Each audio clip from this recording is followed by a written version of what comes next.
السلام علیکم۔ امید کرتی ہوں کہ آپ سب لوگ خیریت سے ہوں گے۔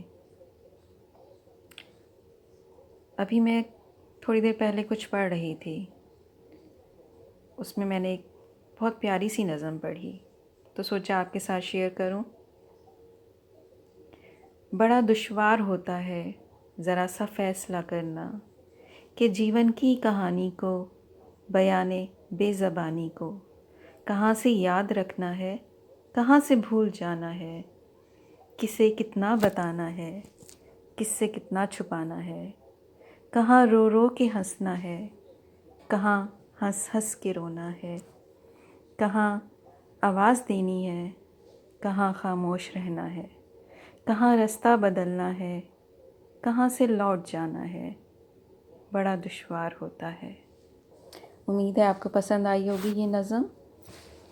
تو آگے چلتے ہیں آج کی کتاب میں سے کچھ بہت ہی خوبصورت چیزیں۔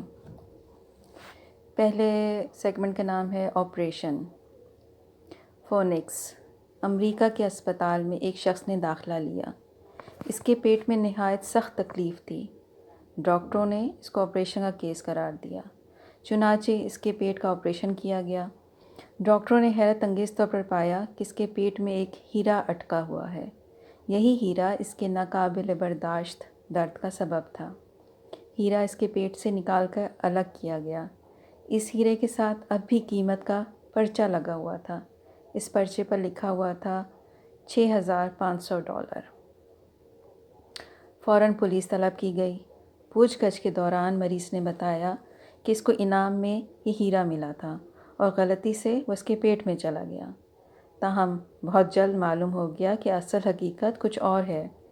یہ شخص ایک بار ہیرے کی ایک دکان میں داخل ہوا اور وہاں ایک ہیرا چرا لیا، مگر جب وہ نکلنے کی کوشش کر رہا تھا تو دکاندار کو شبہ ہوا۔ اس نے آدمی کا پیچھا کیا۔ جب آدمی نے دیکھا کہ وہ پکڑا جانے والا ہے تو اس نے ہیرے کو جلدی سے منہ میں ڈالا اور نگل لیا۔ پولیس اس کی تلاش میں تھی، مگر وہ ابھی تک پولیس کے ہاتھ نہیں آیا تھا۔ اس کے فوراً بعد اس کو گرفتار کر لیا گیا۔ ہندوستان ٹائم 5 نومبر 1981 کا یہ واقعہ ہے۔ ناجائز طور پر حاصل کیا ہوا ہیرا آدمی کے پیٹ میں ہضم نہ ہو سکا۔ وہ مجبور ہو گیا کہ چھپائے ہوئے ہیروں کو نکال کر باہر لائے اور خود اپنے جرم کا زندہ ثبوت بن جائے۔ یہی معاملہ شدید تر صورت میں لوگوں کے ساتھ آخرت میں ہوگا۔ دنیا میں آدمی ایک شخص کا حق دباتا ہے۔ وہ کسی کو وہ کلمہ اعتراف دینے کے لیے تیار نہیں ہوتا جو از روئے واقعہ اسے دینا چاہیے۔ یہ سب کر کے بھی آدمی موجودہ دنیا میں کامیاب رہتا ہے۔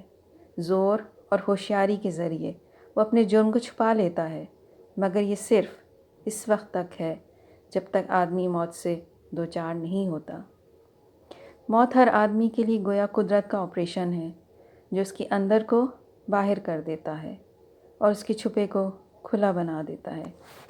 جس طرح ہیرا آدمی کے پیٹ میں ہضم نہیں ہوتا، اسی طرح ظلم اور بے انصافی کو بھی خدا کی یہ کائنات کبھی قبول نہیں کرتی۔ آدمی پر وہ وقت آئے گا، بلکہ آنے والا ہے، جب کہ خدائی آپریشن اس کی حقیقت کو کھول دے اور اس کے لیے اپنے جرائم کے اقرار کے سوا کوئی چارہ نہ رہے۔ عمل کا فرق۔ ایک ایسا کمپیوٹر بنایا جا سکتا ہے جو اپنی صورت کے اعتبار سے بالکل انسان کی طرح دکھائی دیتا ہو۔ اس سے آپ کہیں کہ پانی لاؤ اور وہ چل کر مقررہ مقام پر جائے اور وہاں سے پانی کا گلاس لا کر آپ کو پیش کر دے، مگر کمپیوٹر کی اس عمل پر اس کے لیے کوئی جزا نہیں ہے۔ یاد رہے کہ یہ کتاب 2002 میں شائع ہوئی تھی اور اب آپ لوگ دیکھ رہے ہوں گے، نیوز میں سنتے ہوں گے کس طرح کے کمپیوٹر ہر جگہ کام کر رہے ہیں تقریباً، یا ان کے ٹرائل بیسس ہو رہا ہے۔ تو آگے چلتے ہیں۔ دوسری طرف ایک انسان ہے۔ اس نے ایک شخص کو دیکھا کہ وہ پیاس سے بےتاب ہے۔ اس کی حالت دیکھ کر اسے رحم آ گیا۔ وہ روانہ ہوا، ٹھنڈا پانی لا کر اس پیاسے آدمی کو پلایا۔ اس وقت اس کے دل میں جذبات کا طوفان برپا تھا۔ اس کی زبان سے نکلا، خدایا تو اس دن مجھے ٹھنڈا پانی پلانا جس دن تیرے سوا کسی کا پاس پانی نہ ہوگا۔ اس دن مجھ کو اپنے سائے میں لے لینا جس دن تیرے سوا کسی کا اور سایہ نہیں ہوگا۔ اس نے ٹھنڈے پانی کا گلاس لیا اور اس کو لے کر پیاسے کے پاس اس حال میں آیا کہ ایک طرف بھرے ہوئے پانی سے گلاس چھلک رہا تھا اور دوسری طرف خدا کے خوف سے آنسوؤں کا طوفان اس کی آنکھوں میں امڈ رہا تھا۔ عین ممکن ہے کہ آدمی کا یہ عمل اللہ کو اتنا زیادہ پسند آ جائے کہ اسی عمل پر اس کی بخشش ہو جائے۔ کمپیوٹر اور انسان میں یہ فرق کیوں ہے؟ جو کام انسان نے کیا وہی کام کمپیوٹر نے بھی کیا، مگر انسان کو ایک گلاس پانی کے بدلے جنت دے دی جائے گی، جبکہ کمپیوٹر کو اسی قسم کے ایک گلاس پانی پر کوئی انعام نہیں ملا۔ اس کی وجہ جذبے کا فرق ہے۔ کمپیوٹر کا عمل بے شعوری کی سطح پر تھا اور انسان کا عمل شعور کی سطح پر۔ کمپیوٹر نے بے حسی کے تحت اپنا کام انجام دیا اور انسان نے احساس کے تحت۔ اسی فرق کا یہ نتیجہ تھا کہ ایک کو اپنے کام پر کوئی جزا نہیں ملی اور دوسرے کو اسی عمل پر ابدی جنت لکھ دی گئی۔ یہی وہ فرق ہے جس کو شریعت میں کساوت اور احتساب کے الفاظ میں بیان کیا گیا ہے۔ کساوت کا مطلب ہے بے حسی۔ اس سے مراد وہ عمل ہے جو محض ظاہری اعضاء سے انجام دیا جائے، جس میں انسان کی اپنی نفسیات شامل نہ ہو۔ اس کے مقابلے میں احتساب کا مطلب ہے اللہ کی رضا کو سامنے رکھ کر کوئی کام کرنا۔ کساوت اور احتساب کا یہ فرق تمام معاملات میں ہے۔ کوئی بھی دینی عمل اللہ کے یہاں اسی وقت مقبول ہوتا ہے جب کہ وہ حساسیت کی سطح پر انجام دیا گیا ہو۔ بے حسی کی سطح پر کیا ہوا عمل ایک قسم کا مشینی عمل ہے اور مشینی عمل اللہ تعالیٰ کے یہاں مطلوب نہیں۔ تیسرا عنوان، جنت صبر کے اس پار ہے۔ صالح سماج بنانے کا سارا دار و مدار اس چھوٹی سی بات پر ہے کہ ایک انسان دوسرے انسان کے ساتھ اس طرح رہے کہ دونوں اپنے آپ کو قابو میں رکھے ہوئے ہوں۔ جس چیز کو اسلامی نظام کہا جاتا ہے وہ کسی قسم کے سیاسی کھیڑ پچھاڑ سے وجود میں نہیں آتا اور نہ گولی اور پھانسی کی منطق سے اس کو برپا کیا جا سکتا ہے۔ جو لوگ اس قسم کی کارروائیوں سے اسلامی نظام قائم کرنے کا اعلان کرتے ہیں وہ یقینی طور پہ یا تو غیر سنجیدہ ہیں یا مجنون ہیں۔ اسلامی نظام یا اسلامی سماج اس وقت وجود میں آتا ہے جب کسی انسانی مجموعے کے قابل لحاظ تعداد میں یہ مزاج پیدا ہو جائے کہ وہ اپنے آپ کو قابو میں رکھ کر زندگی گزارنے لگیں۔ یہ وہ لوگ ہیں جو شکایتوں اور تلخیوں سے اوپر اٹھ کر جینا جانتے ہوں، جو اپنے خلاف مزاج باتوں کو نظر انداز کر دینے کی طاقت رکھتے ہوں، جو اپنی غلطی کو فوراً محسوس کر لیں اور اس کا اعتراف کرنے کے لیے تیار ہو جائیں، جو دوسروں کو الزام دینے کے بجائے خود ذمہ داری قبول کر لیں، جو غلط فہمی کے مواقع پر خوش فہمی سے کام لینے کا حوصلہ رکھتے ہوں، جو کسی انسان کو اس کے آج کے بجائے اس کے کل کے لحاظ سے دیکھ سکیں۔ یہ سب کچھ ٹھنڈے طریقے سے نہیں ہوتا، اس کے لیے آدمی کو برداشت کی تلخیاں جھیلنی پڑتی ہیں۔ اس کے لیے ضرورت ہوتی ہے کہ الفاظ رکھتے ہوئے آدمی نہ بولے، وہ ہر وار کو اپنے اوپر سہے، وہ اپنے سینے کو دبے ہوئے جذبات کا قبرستان بنا دے۔ مختصر یہ کہ اپنے تمام حقوق کو وہ آخرت کے خانے میں ڈال دے اور اپنی تمام ذمہ داریوں کو دنیا کے خانے میں۔ حدیث میں ارشاد ہوا ہے کہ جہنم کو لذتوں سے ڈھانک دیا گیا ہے اور جنت کو ناخوشگواریوں سے ڈھانک دیا گیا ہے۔ جو آدمی اپنے جی کی راہ پر بے روک ٹوک چلے وہ سیدھا جہنم میں پہنچ جاتا ہے۔ اس کے برعکس جو شخص جنت میں اپنی جگہ لینا چاہے اس کو اپنی خواہشات پر روک لگانا ہوگا، اپنے جی میں اٹھنے والے محرکات کو دبانا ہوگا، ناپسندیدہ باتوں کو برداشت کرنا ہوگا، اپنی ذمہ داریوں کو پورا کرنا ہوگا، خواہ ان کا پورا کرنا اس کے لیے کتنا ہی تلخ ہو۔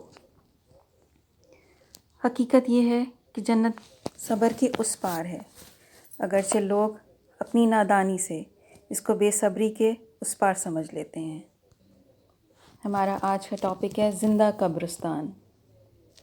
میں اسپتال کے اندر کھڑا تھا، میرے سامنے طرح طرح کے مریض تھے، ہر مریض درد و الم کی تصویر بنا ہوا تھا۔ کسی کے ہاتھ میں تکلیف تھی اور کسی کے پاؤں میں، کسی کے پیٹ میں درد ہو رہا تھا، کسی کی پیٹھ حادثے کا شکار ہو گئی تھی۔ ہسپتال کی دنیا کا ہر آدمی مصیبت زدہ تھا۔ یہاں کا ہر باشندہ انسانی عجز کا نمونہ پیش کر رہا تھا۔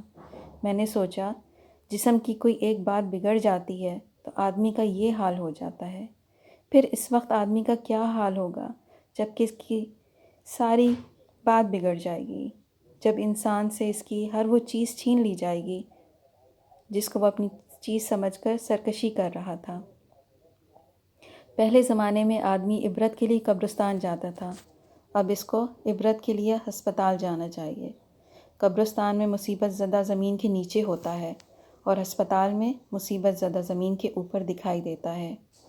قبرستان میں عبرت کی چیز کو سوچ کر تصور میں لانا پڑتا ہے، اور ہسپتال میں عبرت کی چیز بالکل زندہ حالت میں آنکھ کے سامنے موجود ہوتی ہے۔ ہسپتال گویا زندہ قبرستان ہے۔ ہسپتال کی دنیا سراپے عبرت کی دنیا ہوتی ہے۔ کوئی آدمی حادثے کا شکار ہو کر یہاں آیا ہے، کوئی سخت بیماری میں مبتلا ہے، کسی کے جسم میں کوئی ضروری چیز کم ہو گئی ہے۔ اس کا نتیجہ یہ ہے کہ کوئی شخص کراہ رہا ہے اور کوئی چیخ رہا ہے۔ قرض، بے بسی و بیچارگی کے عبرت ناک مناظر ہیں جو ہسپتال میں ہر طرف بکھرے ہوئے دکھائی دیتے ہیں۔ یہ مناظر اس لیے دکھائے جاتے ہیں کہ آدمی ان سے سبق لے، وہ دوسروں کی تکلیف میں اپنی تکلیف کا عکس دیکھے، وہ جزئی واقعے میں کلی حقیقت کا مشاہدہ کرے، وہ دنیا کے واقعے میں آخرت کے واقعات کا احساس کر لے۔ ایسے مناظر ہر آدمی کے سامنے آتے ہیں، مگر بہت کم لوگ ہیں جو ان سے سبق لیتے ہوں۔ اس کی وجہ یہ ہے کہ سبق لینے کے لیے غیر کی حالت کو اپنے اوپر طاری کرنا پڑتا ہے۔ جو کچھ ابھی پیش نہیں آیا، اس کا احساس اس طرح کرنا پڑتا ہے گویا کہ وہ پیش آ چکا ہے۔ یہ مستقبل کو حال کے اندر دیکھنا ہے، اور کتنے لوگ ہیں جو مستقبل کو حال کے اندر دیکھنے والی نظر رکھتے ہوں۔ آج کے لیے اتنا ہی، ایک چھوٹی سی دعا کے ساتھ کہ اللہ آپ کو بہت آسانیاں عطا کرے اور آسانیاں بانٹنے والا بنائے۔ آمین ثم آمین۔ اللہ حافظ۔